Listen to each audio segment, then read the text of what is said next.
Today's show is sponsored by the ABV Network Merchandise Shop.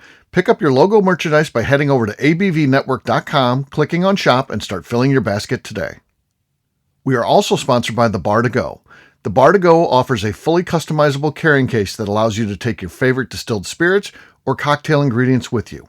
Whether you're looking for something for yourself, a customized gift, or logoed items for your business gift shop, the Bar to Go can help. Check them out at thebar2go.com. That's the number 2 in the Bar to Go. Don't forget our friends at Neely Family Distillery now ship their unique distilled spirits directly to you. To order yours, simply call 859-394-3258. Tell them the ABV Network sent you. And now, on to the show. Let's drink!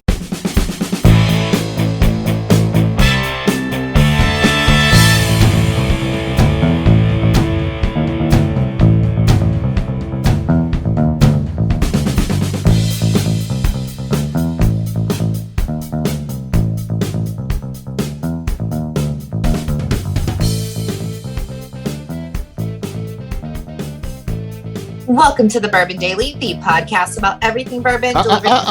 What's the first line there? There isn't a first line. Yes, there Happy is. Festivus. No, Yes, there is. oh, well, shit. I'm looking at the wrong show.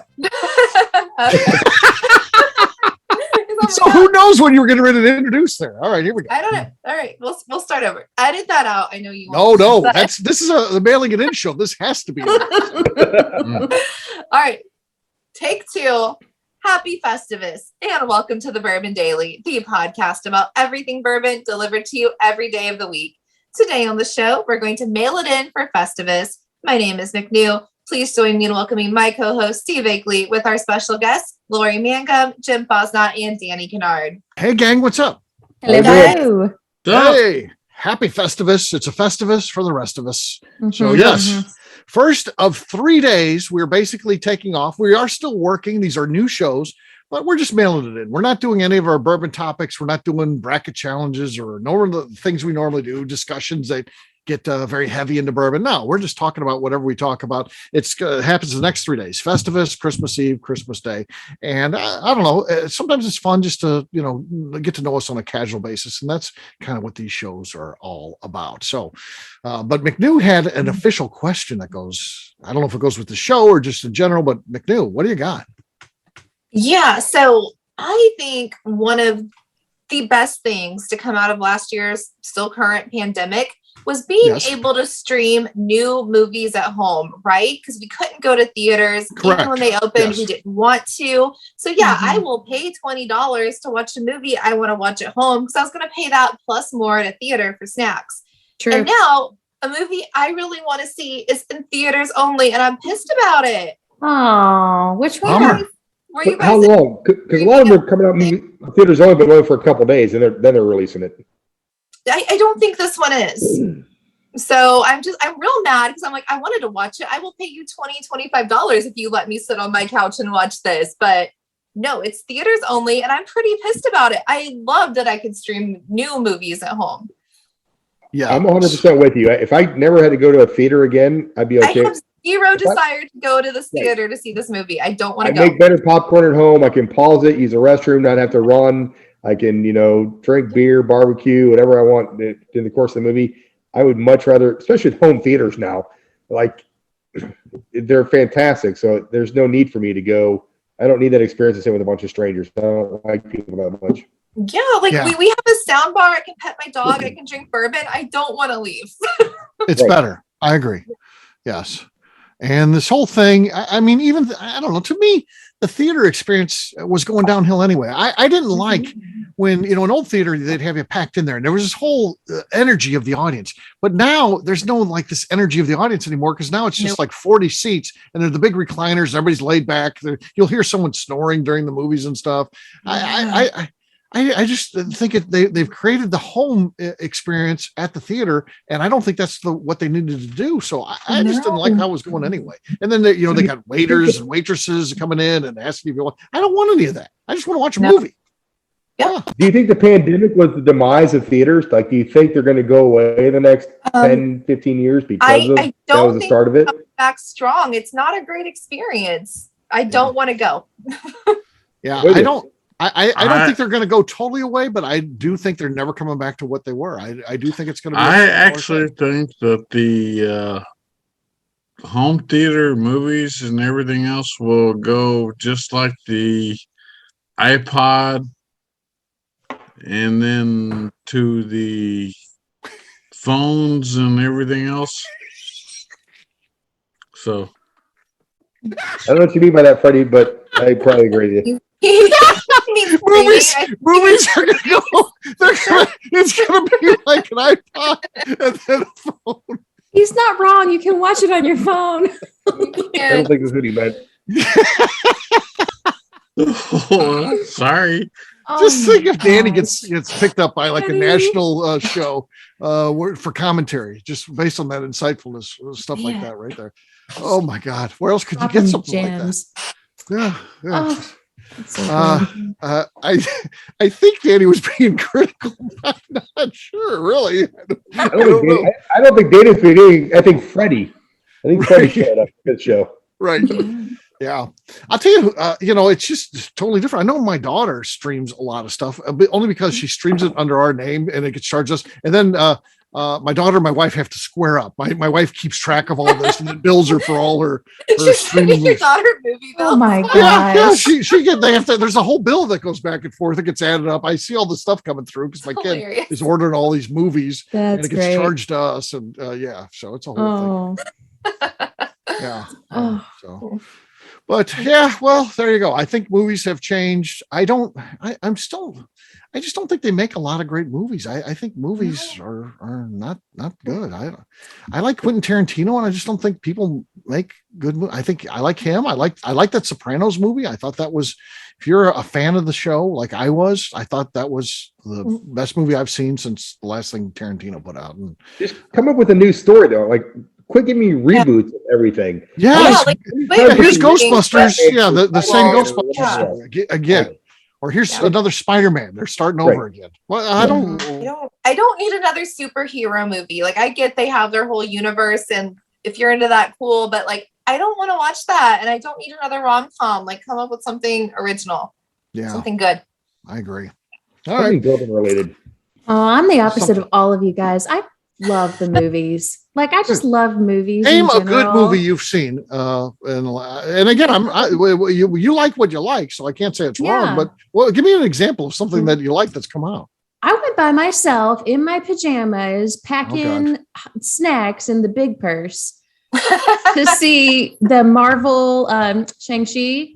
I'm not going to say it right, but The Legend of the Ten Rings. The other day, drinking a Manhattan.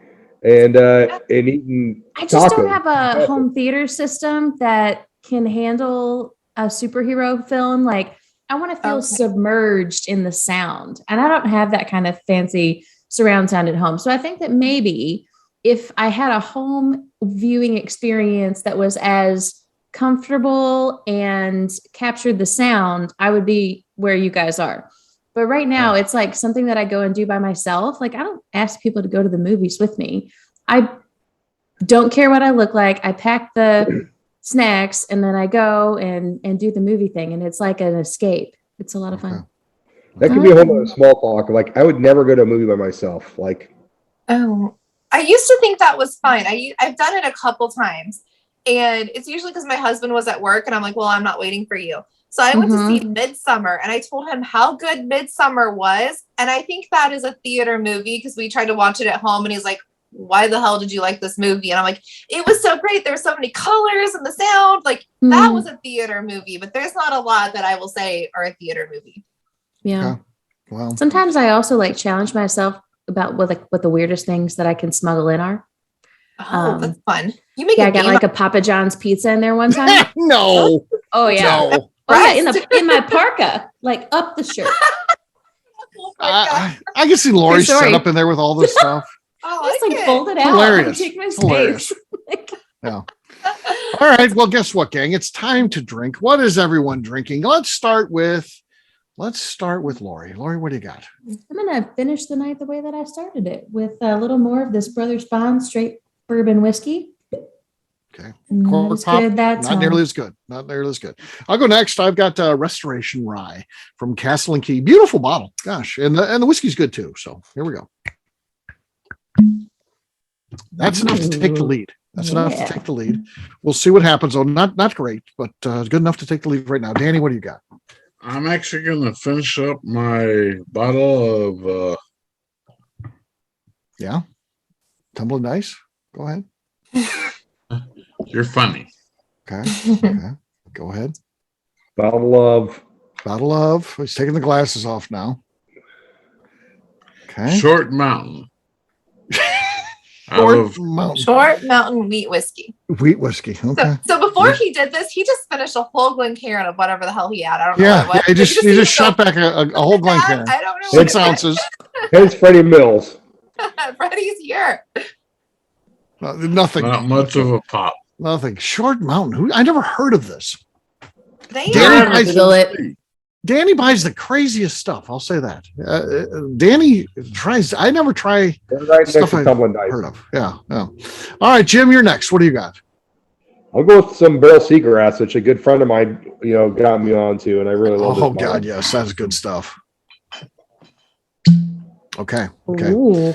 Okay. It's decent, but not good enough. Lori's got the lead. What do you got there, McNew? I don't think this is going to do much because I've kind of abused it this week. I have the. No, I got the lead. I beat Lori. You got the lead. I was going to say, did I have the lead? No. I got to watch Lori now. It's wheat inspired. It has this cute little stave in it. Like they really threw a whole thing in the bottle. What is that?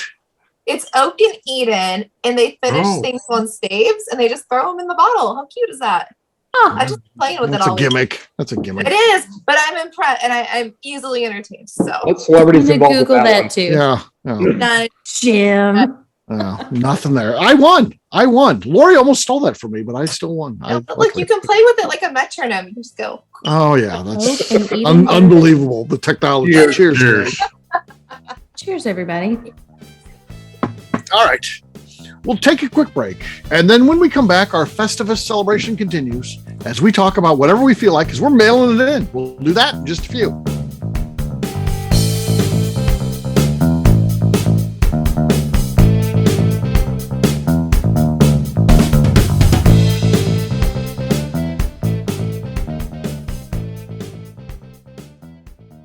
Hello, this is Steve Akeley, owner of the ABV Network, and I'm excited to announce a brand new partnership with Leatherwood Distillery in Pleasant View, Tennessee. Many of you have perhaps heard of Leatherwood via our co-host on the Bourbon Daily, Kaylee Baker, who works there.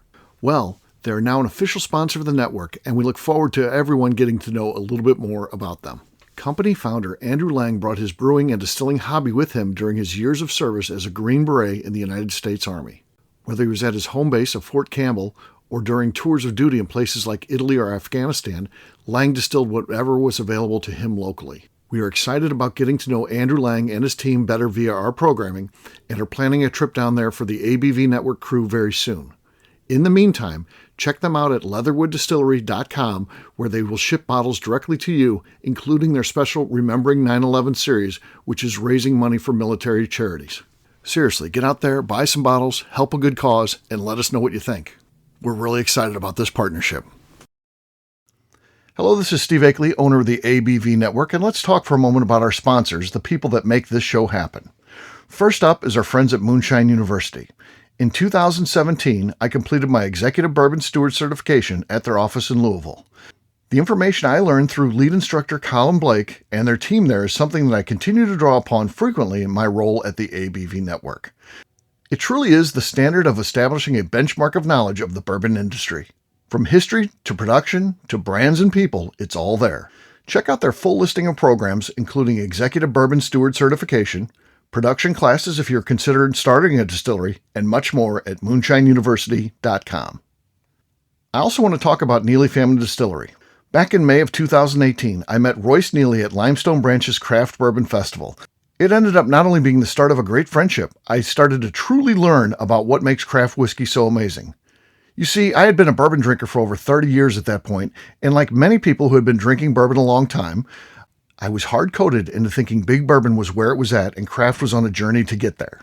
Spending time with Royce and learning the things he does to make his whiskey taste better started to really get me to appreciate how things like sweet mashing, Open top fermentation, pot distillation, and the grains you are using not only makes your product taste better coming off the still, but also out of the barrel as well.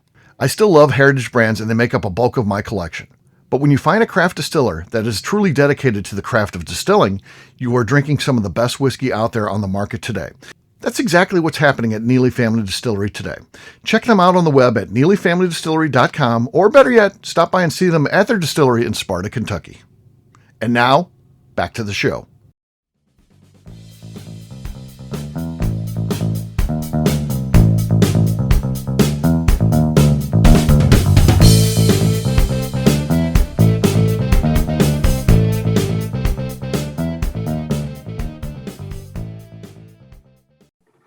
Scott Pinkowski loves the Bourbon Daily. But can I have a kiss? No. That doesn't work. Welcome back to the Bourbon Daily. Welcome to our Festivus celebration, actually. Yes, we are. Is anybody here a Seinfeld fan besides me? I have seen every episode of Seinfeld. Okay. Oh, I Danny, never yes, got okay. it. Mhm. Danny, you said no, but then you said you are. So Um, okay, Jim, are you a Seinfeld fan? Yes, for sure. Oh, okay, cool. You couldn't even put that on the air. But like, it would get half the shows would be pulled off the air nowadays, unfortunately, with cancel culture. Oh yeah, There is that whole thing about he's apologized or something like, yeah, I couldn't do this anymore. yeah. There's a lot of things in there they couldn't do for sure. It was pushing the envelope. So yeah, but it was I don't know. To me, it's the best comedy ever. I think the best TV show ever is The Sopranos. I don't think there's anything even close to that. And then I think the best comedy, which is a totally different animal, is Seinfeld. I honestly don't think anything else really, so much of it doesn't hold up. The things that you like at the time, I don't think hold up. I mean, I watched Cheers, which I thought was really funny at the time, and I watched it and it's like, this is a little stale. It's just Well, this is the reason why I look at barrel. Plain and simple. They're hit or miss. You're killing me, Danny. You're killing me. The same way with me. I mean, some of it is funny, some of it isn't. So I did not enjoy some of Seinfeld. So okay. That's You don't fair, like buddy. any that's show. why I'm comparing the two. Okay. Mhm. So he's the single barrel of comedy, is what you're saying, Danny. Yeah. Seinfeld's The a single barrel of comedy. It's the honey barrel, Mhm, actually. mhm. It's the honey Yeah. barrel of Well, comedies. Definitely some high proof, definitely some hazmats, Yeah. some good Yeah. stuff. Right, Mhm, but mhm. I mean, plain and simple. I mean, I enjoy some of it, and then some of it I don't. Okay. So Danny, you're McNew, just- I feel like we're airing the grievances too early. This is yeah. I feel sorry for McNew. I guess you just didn't grow up in a funny household, or what? Why didn't you watch Seinfeld? we did. I think it was one of those things like my parents would watch, and it was like a little before my time. Mm. My But I kid did watched it. watch- My kid is a huge fan of Seinfeld, and So she's a decade younger than you. Like I get the references because I like pop culture, and I think some of it's funny. But like to sit there and like binge watch a season or something, like I am never going to do that with Seinfeld. Okay, I'm going to okay. do that with So tell me, Friends and other things. So you think that Friends is funny? I love Oh Friends. yeah, Yeah, I love 100%. Oh, Friends and Parks and Rec, I will rewatch all the time. But And I Parks just and never Rec got is like into the new Friends, like yeah, all these ensemble casts, like How I Oh Met Your my Mother and things That's like so that. bad. Those are all. I like it's those so shows. bad. I could write those shows. But- Yeah. You won't So, get like, this, Steve, Yes, but you could. Yeah. I get that. I know what that means. I've seen enough. I'm a member of popular culture, so I know things. By the way, Lori, you realize this is a podcast, so nobody saw what you did in the well, audience. they're imagining it, and if they're Friends fans, they know exactly what They gesture know I just exactly what made. You didn't describe it. You just did it. Like they had no idea. Like She Oh, did they know. the clack your arms together. Everybody knows. Oh, they know. Yeah. Y'all both just wrote the next season. Yeah. Yeah, no, so like parts of Seinfeld I got, like the soup Nazi I thought was funny. Like I know that one, and like there's a couple other like bit pieces. Like I loved Kramer, but just as a whole, like it didn't hold my interest like other things did. they're real and they're fantastic. That was a great one. Wow. Well, there's so But many. good Festivus is a great one. Like I love that would be my holiday. Like, I'm not a big holiday guy, but Festivus, let's just put an aluminum pole in the front yard. Right. Also, the airing of the grievances, feats of strength. Feats of strength. Simple meal, meatloaf. Yeah, we celebrate Festivus at my house. Festivus is a thing. Nice. If you're an Akeley family member, we do Festivus, and we've been doing it a long time. My dad's been gone 9 years. We used to do this when he was alive. So we've been doing the Festivus thing a long time. We have a Festivus meal, and then we end it not with feats of strength like they do on the show. We end it by making ravioli that we then have for our Christmas Eve dinner. Oh, that's fun. So you guys actually air grievances, though. Oh, sure, of course. Oh. Yeah. I feel like that's a little we're making too the risky. ravioli. Yeah. So can you give me some great Festivus things that have got into culture? So in 2000, when Baltimore Ravens were running for the Super Bowl, they refused to. Belichick refused to mention the postseason, the playoffs. He referred to it as Festivus, and the Super Bowl was Festivus Maximus. That's cool, right? And then Rand Paul, the senator, he does his airing of the grievances on the Festivus to bitch about everything that was spent on, that Congress spent money on the 23rd. And then my favorite is in the Florida State Capitol in 2013 and 14, they made a Festivus pole out of beer cans and put it next to the nativity scene to protest separation of church and state. Jim, you straight up did your Festivus research. He did Festivus research there. Yeah. Yeah, the rest of us are mailing it in. Jim's like, fact. Jim went to work. Yeah. Jim's holding this thing together. Yeah. Well, Steve was just going to be like, McNew doesn't like Seinfeld, and that's all the show would be. So thank you, Jim, for making it. I'm a giver, McNew. I'm a giver. It's just disappointing for me with McNew doesn't like it. So I just worry about your upbringing. I also want to turn your parents into what's the watch group that watches over children in the house? They may take I'm going to turn them into services. that. Even though you're over 30, they may take you from your parents. We'll do a wellness check. I had cool parents, so they let us watch The Simpsons. They kind of just didn't really give a shit what we were watching most of the time. So I'm sure that they watched Seinfeld. I just never really paid attention. I was not allowed to watch any of that stuff. I didn't see any of these shows until I was a grown up and living on my own in another city. I was a very uncensored child. My mom let me watch Rocky Horror when I was 11, and we'd go to it every year together. I could watch anything too. So oh no, I wasn't allowed to watch any of it. My dad hated scary movies. He wouldn't go, and my mom loved them. And so I was 7 years old, watching Halloween in the theater with my mom because my dad wouldn't go. What? Yeah, so I could watch anything at those, Yeah, oh no. For a while, we Benny Hill at 12.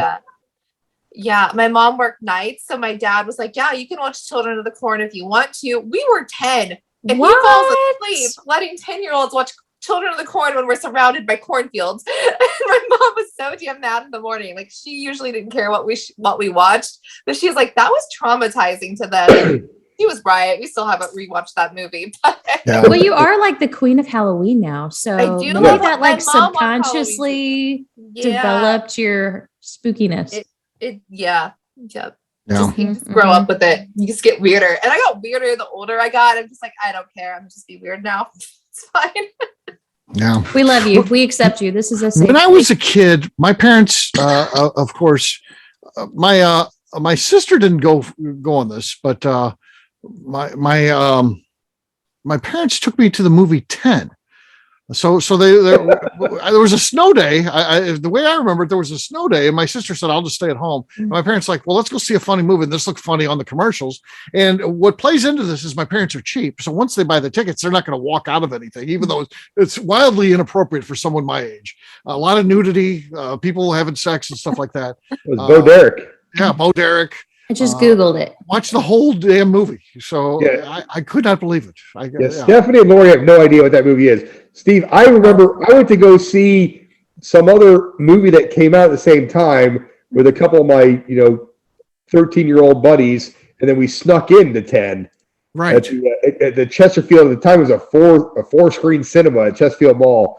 And we snuck out or whatever, Clash of the Titans or another crap we were seeing to go see Bo Derek running topless on the beach. Yeah. That was before the internet, when you could just type in, any of that stuff. This was before the internet. Yeah. So You guys it was had a to little work awkward hard to once see boobs back in the day. What's that? Oh yeah, you had to. You had to work for those. Yes. Yeah. So that was probably the most inappropriate thing I saw as a kid. But again, parents didn't walk out or anything. They're just too cheap. Julie Andrews was in a scandalous film. Yep. I just Googled 10. I'm reading the synopsis on Wikipedia. Oh yeah. I didn't know Julie Andrews ever did anything scandalous. Yeah. Well, Dudley Moore was in that. Yep, Dudley Moore. What a leading man, Dudley Moore. He was like 5'3". Yeah. Oh. That was the first episode of Culture Appropriation with Bo Derek having her, Oh, was that her with the braids? I know that photo of her. Oh yeah. Yeah. Big. Yeah. She and Ravel's Bolero plays big into that. So that's the song that she likes to F to, as she says in that movie. Which my eyes got about as big as saucers when she said that. My parents look over at me, and but they just stayed there. I don't know. Yeah. So man. So it's you either make a big deal of it or they pretend like nothing's going on. Right. Mm-hmm, mm-hmm. They're just like, if we don't notice, you won't notice. Right. Yeah. They laughed real hard at to act like it was kid appropriate. They laughed super hard at the things that were appropriate for someone my age, I guess, to try to make me remember that. I don't know what they were doing. It was awkward for them, I guess. But I remember there was like this one time when this old lady farts. And she's got this dog. The dog goes running off, and then he says, when she flatulates or whatever, she beats the dog or something. Oh. To blame it on him or something like that. So yeah. It's when you get older though, like the Disney movies, like there are so many like sexual jokes in Disney movies yeah. you get as a really kid. And we're like, oh, they wrote those for the parents so that they would buy this shit. Yeah. When I got divorced, I took my son on vacation. I'm like, let's just go somewhere. So we went to Mexico, and he'd been there before, but he's like 6 or 7. And so this time he's 15. He's learning how to drive and everything else. So we go there. And I don't realize how many topless women there are in Mexico, and I've got my 15-year-old son there. Mm-hmm. I could either pretend like it doesn't exist, or I could just throw it out there. So we basically, at the time, we'd be driving, he's playing Slug Bug. So we made a whole game called Slug Boob. And the best part of this is, so there's rules. If they're laying out topless, there's 1 punch. If they're walking topless, it's 2 punches. If they're laying topless, it's a 5-star smack to the back. So we're walking down the beach, and this guy's kite surfing. He's doing flips and all kinds of crazy. And my son's just there, just watching this guy flip. And I look up, and there's these 3 women in their prime. They're big toe. And they're walking topless. And so I turn and I punch my son 6 times as hard as I can, and he drops to his knees. And these 3 girls walk by 2 feet from him while he's on his knees topless. And he looks at me and he goes, you know what, Dad? There really is no loser in this game. And that's the first story he told my mom when she picked us up from the airport. Oh, perfect, right? She was proud, wasn't she? You didn't have a talk where we're not talking about this when we get back? No. My family isn't that way. Like, okay. We're good. Okay. Yeah. It was funny. Danny came conscious twice during that story. So he's just drifting in and out of consciousness. Your story is very funny, Jim, but we were not always laughing at you. I know, I know. Danny interrupted right in the middle there. Thanks, Danny. No, I think that's a great parenting story, Jim. Like, you just don't make it awkward. You're just like, it is what it is. You're 15. I know what you're thinking. Like, mm-hmm. I'm either the worst father or the best father, depending on your perspective. Like, I mean, you're a horrible person for doing that, or don't make him feel weird about it. It's fine. It's fine. My nephew just turned 1, and I don't plan on having kids of my own. So I've started this little savings account, and I'll do it for any future siblings he may have. But I'm putting like a little bit of money aside regularly. And when he turns 18, I'm going to say, where do you want to go? Literally pick anywhere you want to go. And I will take you. So like, if that's Amsterdam and we're turning it up, we're going to turn it up in Amsterdam when he's 18.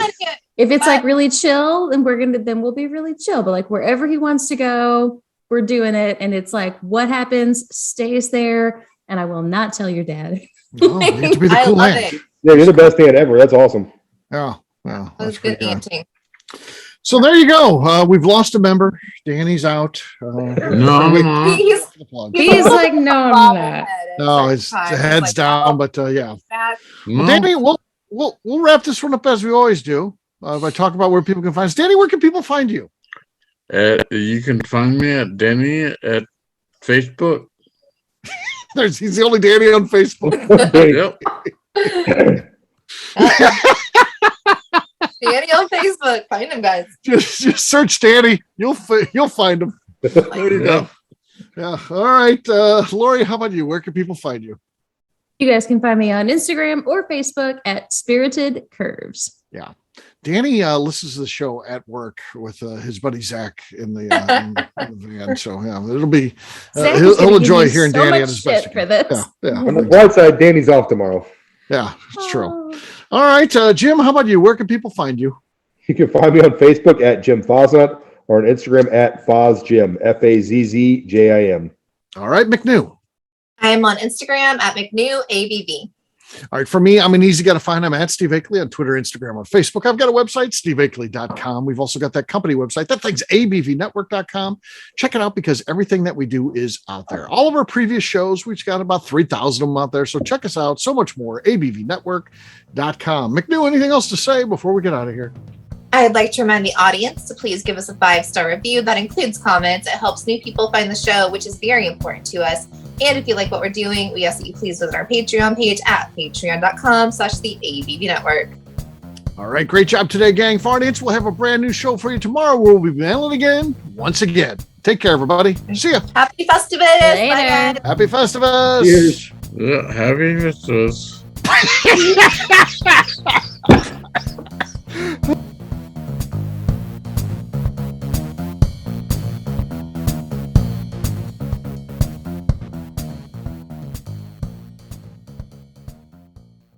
Before we finish the show, let's chat for a moment about Moonshine Still Pro. Moonshine Still Pro has a full line of products to help the home distiller. Whether you just want to experiment on a small scale on the stove in your kitchen or try your hand at a bigger setup in the backyard, Moonshine Still Pro can help. They have different still offerings as well as accessories and even grains from Goldstone Mill to help you make whiskey on par with what you get from your favorite distillery. They can even assist with a DIY still project by supplying some of the parts you can't make yourself. Check them out at moonshinestillpro.com. At the ABV Network, we're lucky enough to have some great friends. Amongst those friends is the Goldstein family, owners of Goldstone Mill. Goldstone Mill is a full-service mill offering a variety of heritage and heirloom grains. Their unique approach of working with mills around the country allows them to offer you affordable shipping opportunities to meet the unique needs of your distillery or brewery. They will consult with you to ensure the grains you are selecting meets the unique flavor profiles you are looking for. If you are a home brewer or distiller and you're looking for the grains that your local distillery or brewery uses, Goldstone Mill is the place to look. Check them out on the web at goldstonemill.com, call them at 217-254-6613, or shoot them an email at hello@goldstonemill.com. The Bourbon Daily is part of the ABV Network. For more information or to become a sponsor, please visit abvnetwork.com. Thanks for listening and cheers. This has been a Steve Akeley production.